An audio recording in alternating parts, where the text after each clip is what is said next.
Y vamos a conversar hoy día con el director ejecutivo del centro, que es muy importante, el Centro de Estudios de Conflicto y Cohesión Social. Y Cohesión Social, el COES, con Ignacio Cáceres. Muchas gracias, Ignacio. Quizás,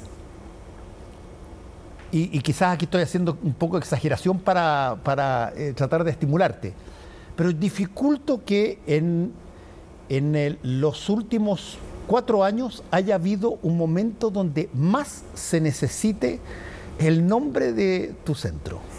Cohesión, diálogo, formas de poder converger y coordinarse entre distintos pareceres, como probablemente es necesario hoy día después de lo que fue el descalabro de la Convención Constitucional.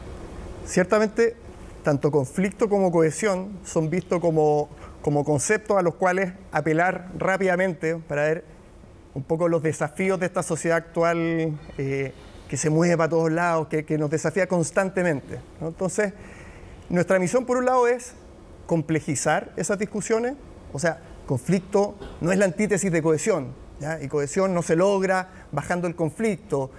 Cohesión no es solo convivencia, es un montón de factores que se van entretejiendo. Entonces, nuestro rol por un lado es tratar de complejizar ese análisis, pero al mismo tiempo generar discusiones que no queden enclaustradas en las universidades, sino que permeen distintas zonas, se retroalimenten y podamos generar básicamente una opinión pública más informada, podamos dialogar desde estos dos conceptos que, como tú dices, rápidamente a todos nos emergen, ¿no? Como desafíos comunes para todos, ¿no? Cómo pensar la cohesión, cómo pensar en el conflicto. Ahora, ahí hay un punto súper importante, Ignacio, que tiene que ver con, a ver, alguien te podría plantear hoy día con, si tú quieres, varios tipos de argumentos. A ver, pero ¿por qué tanto valor a conversar, a dialogar? Si la gente se fue categórica en el plebiscito de entrada de que quería una nueva constitución y fue categórica en que no le gustó la que había, ¿qué tanto hay que empezar a dialogar o conversarse para darse cuenta de que ahí hay un impasse que hay que resolverlo sobre la base de llenar ese vacío que quedó? Porque precisamente es cuando falla esta noción de lo común, cuando emerge, ¿no?, la importancia precisamente de conversar. Y esto tiene que ver con procesos que se van necesariamente retroalimentando de distintas disciplinas, distintas aproximaciones y con cosas muy, muy tangibles. Entonces, por ejemplo, imaginemos el monumento en Baquedano en Plaza Italia, ¿no? Entonces, uno podría decir, bueno, básicamente pensemos qué otra escultura podemos colocar ahí, ¿no?, que nos deje a todos conformes. Y de repente empezamos a darnos cuenta de lo simbólico, de las tensiones que se generan, de la falta ahí de comunicación. Entonces, bueno, ¿qué podemos hacer? Que incluso pueden llegar a plantearnos, bueno, ¿es posible pensar en algo así como lo común, en una sociedad cohesionada, más allá de lo formal, ¿cierto? Más allá de los contratos, de las leyes? ¿Es posible pensar en ese tipo de cohesión? ¿O ya simplemente es algo que no tiene vuelta, ¿no? Pero déjame ir un paso más atrás de la cohesión, que ya vamos a conversar muy fuerte de eso.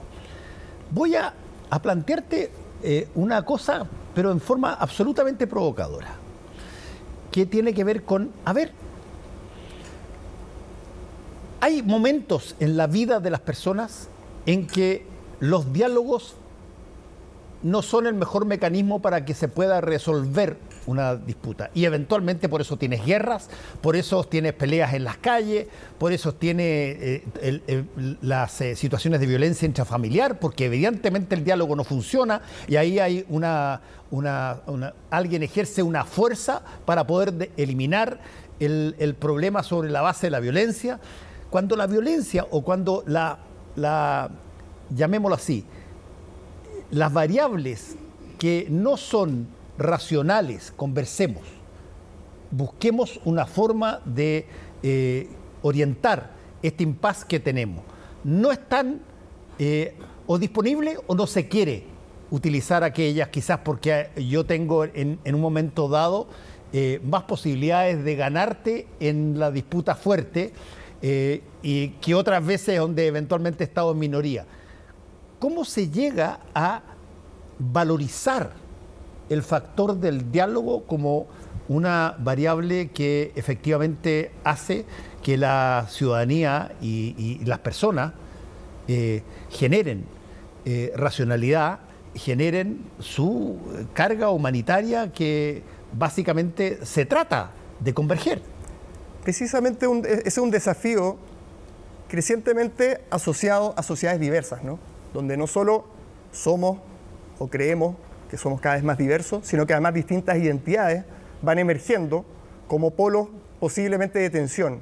Entonces, desde esa perspectiva, por ejemplo, el contacto entre grupos, ¿cierto? Favorecer ese tipo de flujos de conversación pueden de alguna manera llevarnos a evitar estas situaciones más de conflicto violento, como mencionaba, ¿cierto? Entonces, ese tipo de interacciones, que de nuevo son sumamente desafiantes, que involucran múltiples dimensiones, pero que de alguna manera pueden llevar a lidiar con esta diversidad, ¿cierto? Por ejemplo, lo que se da en muchas sociedades, esta polarización afectiva, ¿ya? de las élites y los discursos políticos, cuando básicamente ya no hay posibilidad de diálogo entre posiciones porque todo calza en alguno de los polos, ¿cierto? Y básicamente lo que discutamos, yo considero que mi grupo de referencia político, por ejemplo, es bastante homogéneo, está bastante de acuerdo con mis valores, con mis creencias, con las políticas que me gustaría desarrollar, y al revés, el grupo al frente es todo lo contrario, ¿cierto? Cada vez más lejano. Ahora, como mencionabas, ¿no? Los plebiscitos de entrada y de salida, si uno quiere de alguna manera decir, bueno, pero ¿qué es lo positivo o por dónde salir jugando en un país como Chile, que ciertamente tiene desafíos, pero uno ve, ¿no? 70%, una mayoría gigantesca, apruebo. Después otra mayoría gigantesca, bien transversal, ¿no? Uno miraba los mapas, cómo cambiaba todas las regiones de color. El rechazo, que era una posición asociada justamente a la posición contraria, ¿no? Y la gente es capaz de navegar entre posiciones, está menos polarizada, no existe todavía de manera consolidada, como en Estados Unidos, por ejemplo, donde se ha estudiado, ¿no? Que esta polarización afectiva que te mencionaba es mucho más radical, ¿cierto? Las posiciones de cruzar fronteras de un lado a otro son mucho menores. Entonces, de alguna manera hay atisbos de que estas conversaciones podemos cruzar, ¿no? Entre generaciones, entre posiciones políticas. Pero tú has visto, Ignacio, que ya se ha lanzado al ruedo un estigma en contra de justamente lo que tú estás diciendo. Por ejemplo, ¿qué es un estigma? Un estigma que se transformó en un frame. Un frame es un concepto comunicacional que básicamente significa un marco de concepto en que cada vez que aparece ese concepto o ese marco de concepto, tú automáticamente tienes idea de qué se trata porque te lo han caracterizado de alguna manera. Por ejemplo, en el ámbito de lo que estamos conversando, cuando a ti te dicen que todo diálogo es una cocina, la cocina es un frame. A ti te dicen, oye, aquí, acá, allá hay gente, están metidos en la cocina. Básicamente lo que te tratan de decir es que ese diálogo es espurio, ese diálogo es inconducente, ese diálogo básicamente es una transacción que no va a beneficiar a todo el mundo. ¿Cómo enfrentas el momento hoy día diciendo hay que conversar? Bueno, en estos marcos, ¿no? interpretativos que se van generando, ¿dónde se generan principalmente? En las élites, ¿cierto? Y ahí hay un desafío, una responsabilidad de las distintas élites que han tendido en Chile con nitidez, ¿no? A separarse, primero élites versus el resto, ¿no? Pero también entre élites, ¿ya? Y ese tema de polarización a nivel de élites precisamente lleva a lo que tú indicas, ¿no? A que, bueno, básicamente yo tengo un polo y todo lo que podamos discutir, da lo mismo, está en este frame, en este marco del cual no podemos salir, ¿ya? Todo lo que es una discusión es una cocina o es una tradición o es que está dando vuelta la chaqueta o lo que fuere, ¿ya? Entonces, eso no tiene que ver con necesariamente moderar opciones políticas, ¿no? Pero mucho en la forma también, ¿ah? En cómo se genera ese diálogo, ¿ya? Uno ve discusión en el Congreso y, francamente, tema previsional, uno ve un retroceso, o sea, las probabilidades de consenso, de llegar a acuerdo hoy día, parecieran ser más lejanas que las que eran hace 15 años, ¿ya? Donde objetivamente además las posiciones se han ido acercando. Lo que se entrega no es una posición extrema, sino que, y ahí derecha e izquierda tienen eventualmente igual responsabilidad, ¿no? A partir de los retiros, por ejemplo, o a partir de intransigencia, de cómo pareciera ser que la élite política está cada vez más lejos de estos consensos, de estos acuerdos, que son precisamente los que fueron relevados por distintas manifestaciones, que vivían mucho más atrás que el estallido social. Nosotros entonces mapeamos desde el 2005 cómo ha ido fluctuando estos ciclos de movilizaciones. Y venían de antes, y son demandas claras, son demandas concretas, pero claro, uno ve la tele, uno escucha la radio, ve el periódico, y para qué decir redes sociales, y pareciera cada vez más lejos esta opción de acuerdo. Ahora, si tú esto lo sacas del aspecto netamente chileno y te llevas a ver, miremos un poco el mundo. El mundo ha pasado por un montón de cosas que son muy traumáticas, sobre todo las cosas bélicas, que es, bueno, la negación, si tú quieres, del diálogo. El más fuerte y el que prevalece es el que finalmente gana. Pero han habido situaciones extraordinariamente potentes en ámbitos de diálogo y de acuerdo, que tienen que ver con, por ejemplo, en muchos países, pueblos originarios con sus respectivos gobiernos, en Estados Unidos, en los países nórdicos, en un montón de otros lugares. Después has tenido situaciones, por ejemplo, como las conversaciones de paz en Colombia, cuando tú decías, ¿cómo esto va a poder llegarse a algún mínimo acuerdo que rebaje el nivel de violencia en términos de lo que era la violencia política, la FARC y todo lo demás?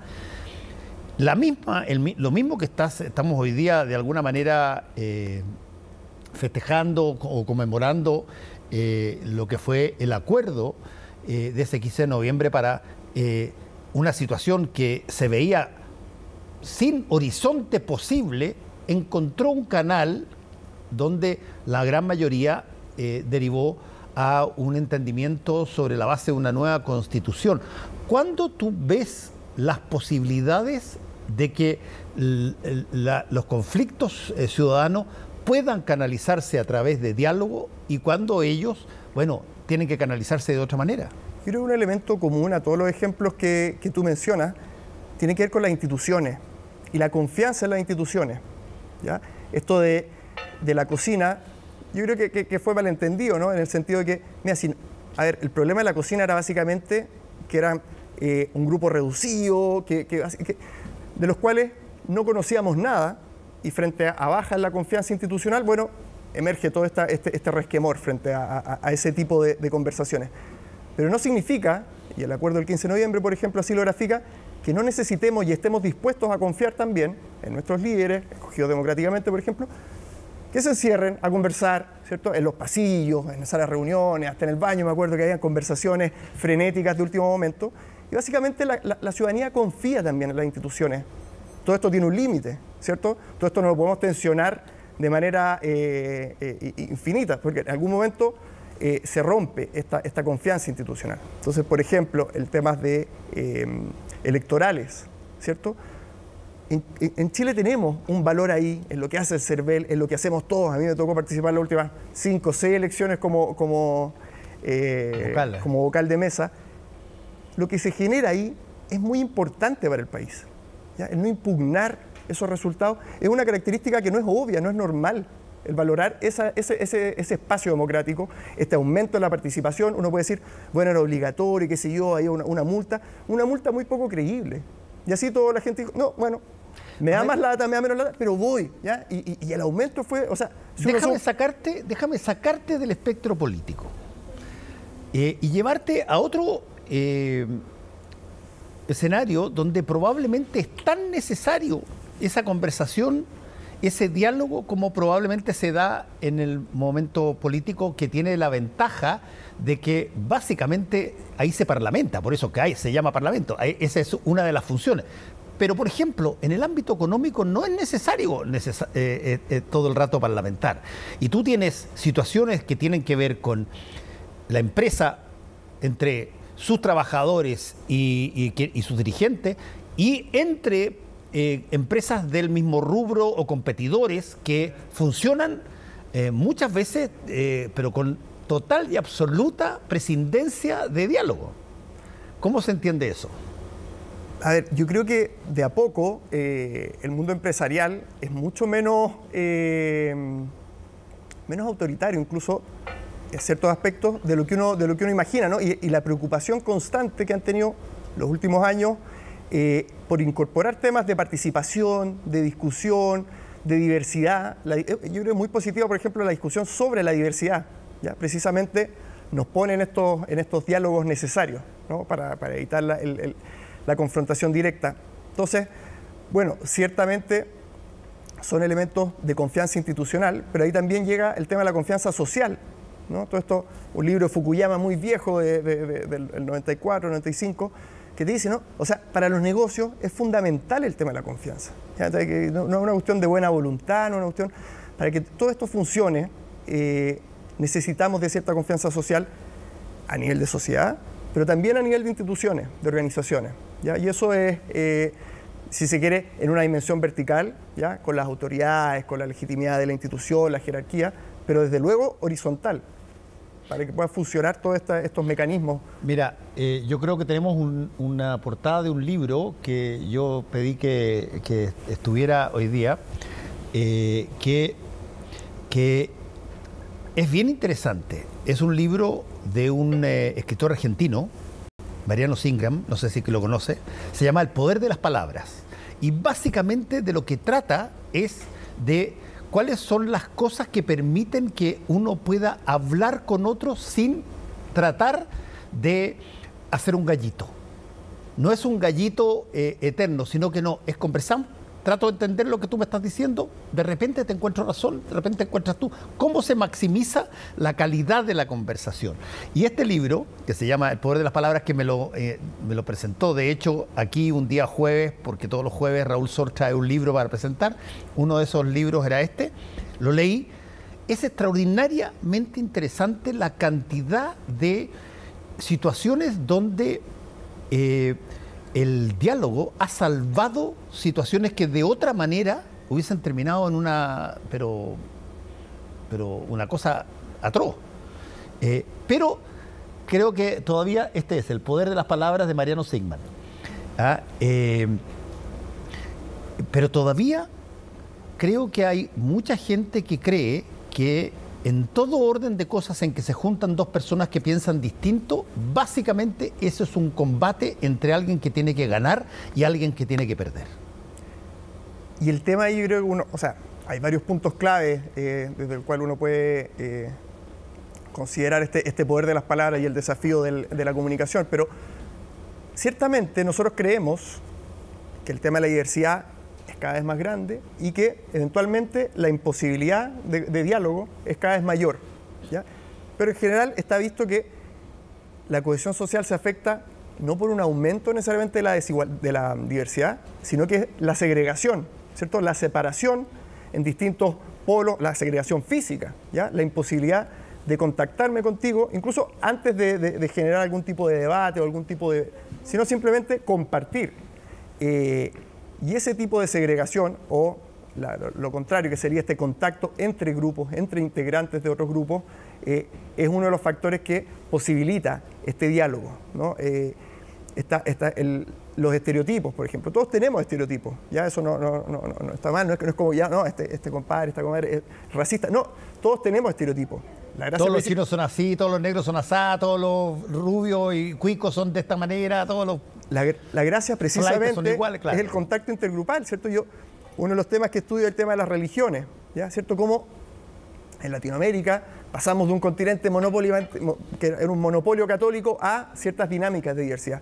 Y bueno, precisamente gracias a la escasa segregación de nuevas comunidades religiosas, esto ha fluido bien, ya no ha generado lo que se llama en ciencia política un clivaje social insalvable, ¿cierto?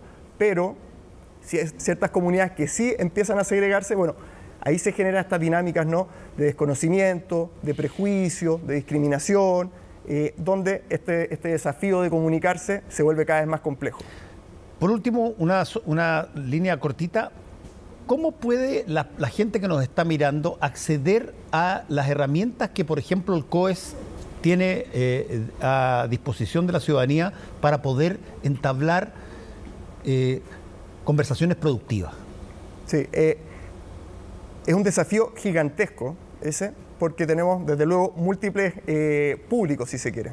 Entonces, de un público general, en la página web del centro, coes.cl, hay distintos informes que lo que hacen es básicamente ir describiendo todas estas situaciones, estos conceptos, comprender cuáles son las dimensiones que incorpora, por ejemplo, la cohesión social, ¿cierto? Que no es trivial. Entonces, hay ahí un montón de informes que van describiendo, como te digo, desde una perspectiva más general, y desde luego distintas entrevistas o charlas a especialistas en diversos temas, que el último de ellos, Helmut Rosa, que estuvo también en Puerto Idea, no sé, uno lo escucha, ¿no? El tema de la aceleración, de cómo estamos presionados constantemente, esta estabilidad que solo se mantiene gracias a que corremos cada vez más rápido. Bueno, entrevistas de ese tipo uno puede encontrar en los canales, en las redes sociales del centro, para poder hacerse una idea, ¿no? De cómo tener más herramientas, de cómo ir derribando esto que parece como tan abrumador, ¿no? Es una sociedad que ya estamos abrumados por todos lados, ¿no? Pareciera no haber salida, pero no soy tan pesimista. Muchas gracias, Ignacio, por haber estado con nosotros hoy día. Gracias por la invitación.